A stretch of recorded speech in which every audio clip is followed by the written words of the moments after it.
अस्सलाम वालेकुम, मैं हूं आपका मेज़बान समी इब्राहिम और आप देख रहे हैं हमारा यूट्यूब चैनल। सवाल ये है कि क्या हमारी फ़ौज सियासत में हिस्सा लेती है?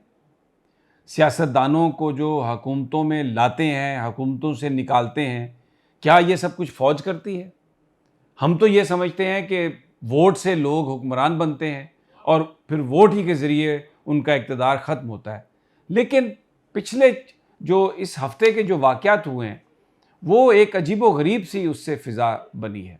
इससे पहले नवाज़ शरीफ साहब ये कहते थे कि मुझे क्यों निकाला और मुझे इसलिए निकाला गया कि फ़ौज मेरे ख़िलाफ़ है। डॉन लीक्स की जो कहानी थी वो भी यही थी। मेमो गेट की कहानी भी यही थी कि ज़रदारी साहब ने अपने सफ़ीर से कहा कि वो जाएँ अमेरिका में बात करें और अमरीकियों से कहें कि हमें हमारी फ़ौज से बचाया जाए। ये सब बातें हम सुनते आ रहे थे, चलती आ रही थी। लोगों को इसका इल्म नहीं था। डीजीआईएसपीआर की प्रेस कॉन्फ्रेंस भी आपके सामने है जिसमें उन्होंने कहा कि फ़ौज का सियासत से कोई लेना देना नहीं और फ़ौज को सियासत में मत ड्रैग करें और फ़ौज गैर सियासी इदारा है। हम आइन और कानून के तहत सिर्फ जो मुंतखब हुकूमत है उसके ताबे होते हैं, उसके लिए काम करते हैं, पाकिस्तान की अवाम के लिए काम करते हैं। हमारा सियासत से कोई लेना देना नहीं, हमें इससे बिल्कुल इसमें ड्रैग ना किया जाए। और पाकिस्तान के लोग यकीनन हमारी जो मुसल्लह अफ़वाज के तर्जुमान जो बात करते हैं उस पर यकीन भी करेंगे, करते भी हैं। मैंने भी जब ये बातें सुनी बावजूद इसके कि I am privy to lot of things, मैं भी इस बात पे यकीन करता हूँ, सोचता हूँ कि जनाब सियासत गैर सियासी जो फ़ौज कह रही है अपने आप को, तो गैर सियासी वो होंगे, वो दावा जो ये कर रहे हैं। लेकिन अभी जो तफसीलात बाहर आई हैं जनरल कमर जावेद बाजवा की तकरीर की, जो उन्होंने लाहौर में की, वेटरन्स के साथ की, रिटायर्ड फ़ौजी ऑफिसर्स के साथ की, जिसमें उन्होंने 4 घंटे तक खुलकर गुफ्तगू की और उसमें जो चीज़ें सामने आई हैं, उसके मुताबिक तो जो इमरान खान साहब की जो हुकूमत का जो बनना था, उसमें जनरल कमर जावेद बाजवा का बड़ा हिस्सा है। वहाँ पर उन्होंने उनसे कोट की गई ये बात जिसकी किसी ने कुछ तरदीद नहीं की कि हम उँगली पकड़कर इमरान खान को साथ चलाते रहे और हमने इसकी बहुत ज़्यादा मदद की। यहाँ तक कहा गया कि जो इन्होंने असेंबली में जो एतमाद का वोट लिया, अगर हम साथ ना होते तो वो एतमाद का वोट भी नहीं ले सकते थे। ये तो सब कुछ सियासी है। फिर डीजीआईएसपीआर किस तरह ये कह रहे हैं कि हम लोग फ़ौज को सियासत में ड्रैग ना करें। मैं ये सवाल इसलिए कर रहा हूँ कि लोग हमारी अफ़वाज से बहुत मोहब्बत करते हैं, यूँ जुड़ी हुई है पाकिस्तान की अफ़वाज पाकिस्तान के लोगों से।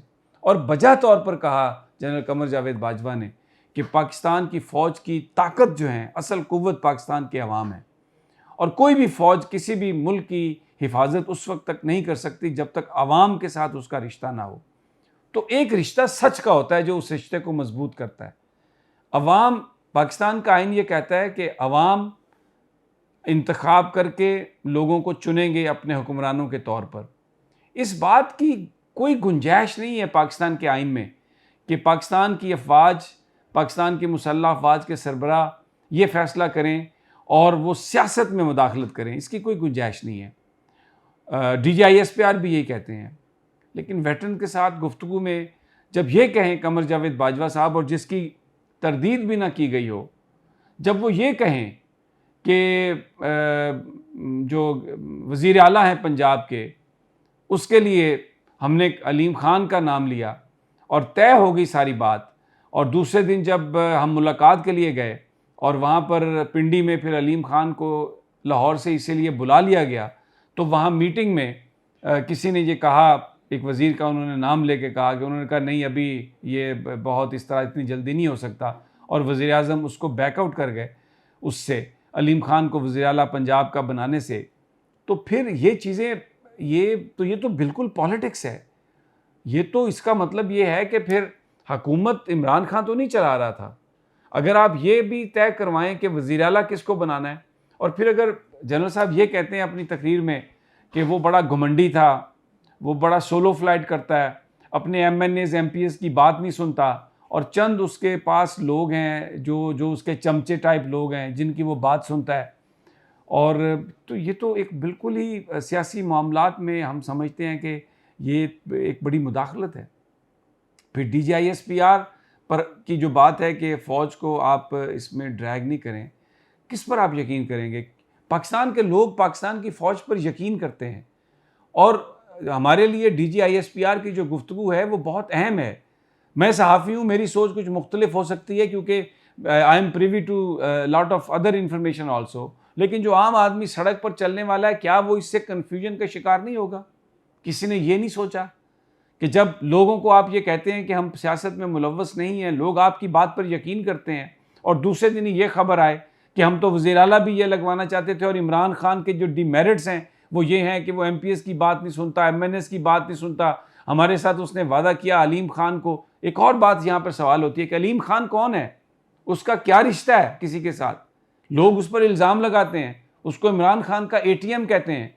ये इल्ज़ाम है उन पर कि उन्होंने सोसाइटीज़ में पता नहीं क्या कुछ किया, कितने पैसे बनाए। मुझे नहीं पता वो सच है या झूठ है, लेकिन जब ये खबरें निकलें वेटरन्स की मीटिंग के बाद कि ये कहा जा रहा है कि जी अलीम खान को वज़ीर आला बनाने का मामला था और हमसे वादा किया गया और उसको नहीं बनाया गया और ये एक वजह बयान की जाए नाराज़गी की, तो फिर लोग ये आप इससे क्या किसी को एहसास है कि लोग इससे कंफ्यूज होते हैं, लोग इससे परेशान होते हैं कि आप किसकी बात पर यकीन करें और किसकी बात पर यकीन ना करें।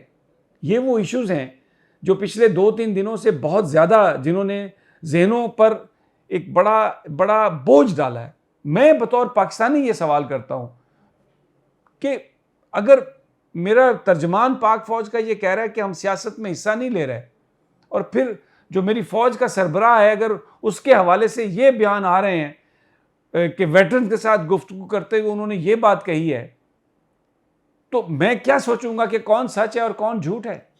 और फिर कोई उसकी तरदीद नहीं कर रहा। अभी तक किसी ने तरदीद नहीं की कि ये चीज़ें जनरल बाजवा से मंसूब की गई हैं वो गलत हैं। अगर तरदीद आए तो मैं समझूं कि ये शायद किसी ने को प्रोपेगेंडा किया है। फ़ौज से लोगों का एक मोहब्बत लाजवाल है पाकिस्तान की। आप जाएं किसी गली कूचे में जाएं, शहीदों के नामों से वो गलियां भरी हुई हैं। हमारी फ़ौज, लोगों के दिल फ़ौज के साथ धड़कते हैं। वो हमारी फ्रंट जो लाइन है डिफेंस की वो है।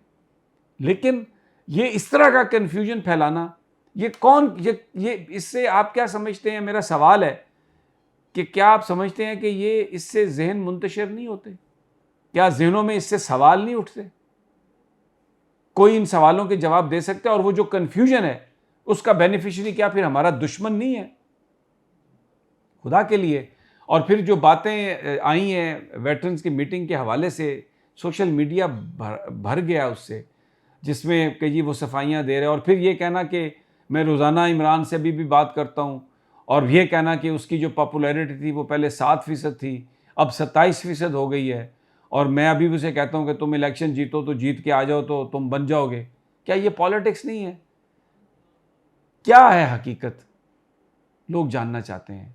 और खुदा के लिए ये मैंने वीलॉग को अपनी फ़ौज पर, अपने जर्नैलों पर तनकीद के लिए नहीं किया।